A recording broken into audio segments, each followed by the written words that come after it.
You know, the first courthouse in Johnson County was built in 1891, and it's kind of ironic. It lasted for 61 years. And the second courthouse was built in 1952, and that's part of the structure that we still deal with today. There have been some major renovations since 1952. The last one was in 1975. Prior to 75, the fourth and fifth floors of the courthouse were used as the county jail. So you had all kinds of infrastructure, wastewater, piping of all kinds to support that jail operation. And after the 1975 renovation, the jail was moved across the street to what we now call the Olathe Detention Center. But for some reason, all that piping was left. And we continue to have issues with it today. A couple of the jury rooms have bug zappers, I would call them, to keep the flies out. And other places around the courthouse, you'll see the old fly paper hanging. And as the building gets older and those pipes continue to deteriorate, it's not going to be a pleasant situation. So where we're at today, and one of the major issues that has been discussed for some time and is of a concern is really the public safety aspect. Not getting into the courthouse, it's after you get into the courthouse, because prisoners, victims, jurors, as well as defendants out on bail all have to use the same hallway in order to move throughout the courthouse. So you could be sitting or standing, and here comes a string of prisoners down the hallway being escorted by sheriff's deputies, but still, that's an opportunity for things negative to happen. And you saw the comment from the young lady who had to stand outside the courtroom waiting on appearance, and here comes her attacker moving down the hallway. That, I don't care what your situation is, that cannot be a good situation. Even in some of the courtrooms, the district attorney tells me that if you happen to be sitting at the end of the jury box, you can almost reach out and touch the person whose life you're making a judgment about. And the simple reason, here's the circulation of the existing courthouse. The yellow represents the public hallways, and the pink represents the courtrooms. So you can't avoid. It has to occur that all of those interests mingle in the public hallways. And you all know this as well as I. You know, it's not only criminal activities that occur in the courtrooms, it's adoptions, it's divorces, it's marriage certificates. All of those activities, including juveniles and children in need, all of those individuals have to use the same public hallway as the prisoners as well as the defendants. Here's the proposed site plan. Area number 1, which is just across the street and immediately west of Olathe City Hall, is where the new courthouse building is proposed to be built. Area number 2 is where the existing courthouse sits, and it would be torn down, and that would become public space or future parking space. So to put that in perspective, area number 3 is the Olathe Courthouse, or excuse me, the Olathe City Hall. So the new courthouse would just be immediately west of the Olathe City Hall. We anticipate the new courthouse would be a 9-story structure. And the top 6 floors would be for courtrooms. 1 level would be for the district attorney's operation. Another level would be for the court trustee and all the administrative functions that need to be carried on. And the ground level would be an expanded security entrance, as well as rooms and locations for jurors, the jury pools together, and receive instruction and on call as needed. There would be underground parking for at least 40+ vehicles. That would be secure parking for the judges, district attorney, police officers, other court employees. Currently, there is a tunnel from the Olathe Detention Center under Kansas Avenue to the courthouse. That tunnel would be extended north under Santa Fe to the new courthouse, and so that lower level would have holding areas for the prisoners as they're escorted through the tunnels and on their way to court. A new courthouse is expected to cost $182 million, and it would we would be able to address all the concerns that we now face with the existing courthouse, and it would be built for an expected life of at least 75 years. Some of the issues, I've already talked about the security in the hallways. We also have some significant ADA accessibility issues. And we just completed a study which said we needed to have at least 6 of the 23 courtrooms fully compliant with ADA requirements. That would be for each one courtroom in each docket. Now, in order to do that, we would have to expand those courtrooms because they're too small to take care of all the ramps, etc. So in that process, we would lose 4 of the existing courtrooms.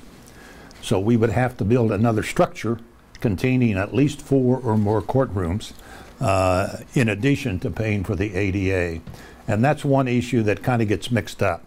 So to add on an additional 4-story building for additional courtrooms is about an $80 million number. And to do the other work in the existing building is about 50 to 60 million. So you could easily spend in excess of 110, 120 million on a 65-year-old building, which doesn't make a lot of sense. Accessibility, technology, I think only 3 of the 23 courtrooms have anything close to what one would call 21st century technology. So those are all the issues that we could address in a new structure. Here's a potential layout of a new structure. Again, the yellow is the public hallways. The light blue would be the judges' chambers and other administrative chambers. The pink, again, still the courtrooms, but if you look closely between the pink areas, there's a green area. Those would be secure elevators which would come from the basement up to whatever floor to transport the prisoners to court. There would also be secure holding areas at each level. So a prisoner would be escorted through the tunnels to the basement, up the secure elevator to the secure holding area, and would only come in contact with the public when they enter the courtroom. And so that puts everybody in a much, much safer position. The other issue that we looked at was, what if we don't build a new courthouse? What kind of numbers, what kind of expense are we looking at to renovate? We could spend some money on the accessibility, but it would meet minimal compliance. And if we did that, we would have to build another 4-story structure for the courtrooms that we will lose in that accessibility renovation, as well as trying to meet the 28 total courtrooms that we project we need. You can't change the layout of the public hallways by renovating the current building. That's the way it is. So you could spend $100 or $150 million and you still got the issue of public safety in the hallways. So that's kind of the difference. It's estimated a renovation would cost about $216 million for the existing building. And now you've got a building that's 75, 80 years old versus $182 million for a new building, which would last 75 years. The coroner's facility, the coroner's operation is part of the sheriff's department. Never really understood completely the coroner's operation. State statute says each county must provide a county coroner. Well, we've never had, as Dr. Prosser, who's the county coroner, indicated, we've never had our own coroner facility. And this is the one that we've used for several years. It's a private facility in Wyandotte County. It's a metal shed. That's what it is. And the district attorney tells me you go into it, it's a large open area, like a big metal shed or a big garage, and that's where the autopsies are conducted. It's privately owned. We have to pay to use it. We do about 250 autopsies a year, and in 2015 we paid $283,000 in fees, plus this facility is not equipped with the up-to-date technology you need, and for toxicology and trace evidence we have to send that out to a private lab in St. Louis, which we spent another $54,000 just for that. Most people, when you think about the coroner's facility, you think about criminal activities. And yes, that's part of it. And in those criminal investigations where a death is involved, you need to determine what the cause of death is. But many activities of the coroner facility involve unattended deaths or a passing which was unexpected. And so in order, I might have a family member who died unexpectedly or who had an unattended death, and the family wants to know what caused it, whether there was a health issue, something the family should be aware of, or there might be a vehicular homicide. And for civil litigation, there needs to be a cause of death determined by the coroner's facility. So there are a lot of reasons why autopsies must occur. Elder abuse is another one. And we just had a study presented that for a county our size, we are not doing enough autopsies. And what might appear to be a natural passing of an elder could easily be some kind of elder abuse or caused by neglect. So those are the kind of issues that we can identify. If we had our own facility, if we could prioritize how we use it rather than depending upon getting in line at a private facility. Another issue that the district attorney tells me is important is that when you go into this facility, there may be 4 or 5 tables that are occupied with bodies. So if I have to go in and identify a family member, there's a room full of bodies, which is not a real positive environment to be in. The other thing he points out is that his staff or police officers or other investigators in a criminal case may have to closely observe the coroner and what the coroner does. So they are standing right next to the coroner as he's going through his process, which opens up the possibility of contamination of evidence, as well as if there's an infection issue, the observers could become infected by some kind of infectious bacteria that might be present. What needs to be done, there needs to be a clean room with cameras above the table and then a secure area where the officers can observe what work the coroner does and communicate electronically with the coroner as he does his work. And there needs to be separate viewing rooms for individuals who come in to identify family members. The coroner's facility is a $19 million facility, and it would be built next to the crime lab, across the parking lot from the criminalistics laboratory out at 119th and Ridgeview area. You have the communications center, the crime lab, and the public health department all in that area. The crime lab and the public health department would just be across the parking lot, and both of those agencies would be involved in using the coroner's facility. You remember a couple of years ago, Olathe Northwest High School had a TB situation. A young student was diagnosed with TB. Our public health department did 300 or 400 tests on staff as well as students. That had to be sent off to a lab. I assume it was in St. Louis, and it was 2 or 3 weeks to getting that information back. Fortunately, there was not an epidemic, but if there had been, you can imagine in 2, 3, 4 weeks, that epidemic could have spread amongst many, many students.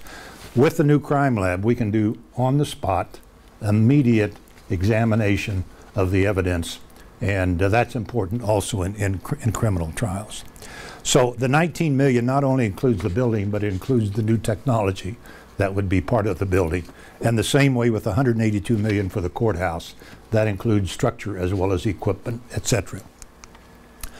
Financing, how would we finance it? Well, together $182 million and $19 million, it's a little over $200 million. We have 2 options. We can use property tax, or we do have the authority for a 1/4-cent sales tax, which has to be used for public safety purposes. Has to be sunsetted in 10 years, so it has to go away in 10 years. Rather than using the property tax, which might have to be in place for 20 years or 25 years, we decided that a 10-year 1/4-cent sales tax would pay for both of these facilities. This has been challenged, but this data comes from data that the state collects around the state and evaluates. On a quarter-cent sales tax, 22%, according to that data, is paid by visitors to Johnson County. And if we had to use a property tax, only Johnson County property owners would pay that tax. A quarter-cent sales tax generates $30 million a year in Johnson County. But the county only receives about 2/3 of that. State law says we must share 37% with the cities of any county sales tax. So we would receive about 20 million, maybe 19 million a year from that quarter-cent sales tax over a 10-year period of time. And with about 2% growth in that sales tax, we could generate enough money to pay the bond and interest and the construction and equipping costs. So what does a quarter-cent mean? On a $100 purchase at the grocery store, it's an additional 25 cents. On that $400 TV, it's another $1. And on that $1,000 refrigerator you might have to buy, it's another $2.50. One of the pushbacks we've received over the years from an increase in sales tax, and it's a legitimate concern, is from the big ticket items such as vehicles. But on a $30,000 automobile purchase, an additional quarter-cent means $75. And I just don't think that additional $75 in sales tax is going to be a determining factor as to whether I buy that vehicle or not. Here's information about what the cities would share. The formula that the state set up for the city's share is based on population and assessed value. So the larger cities, Overland Park, Olathe, would receive the larger amount of money. And that's on those are 10-year totals.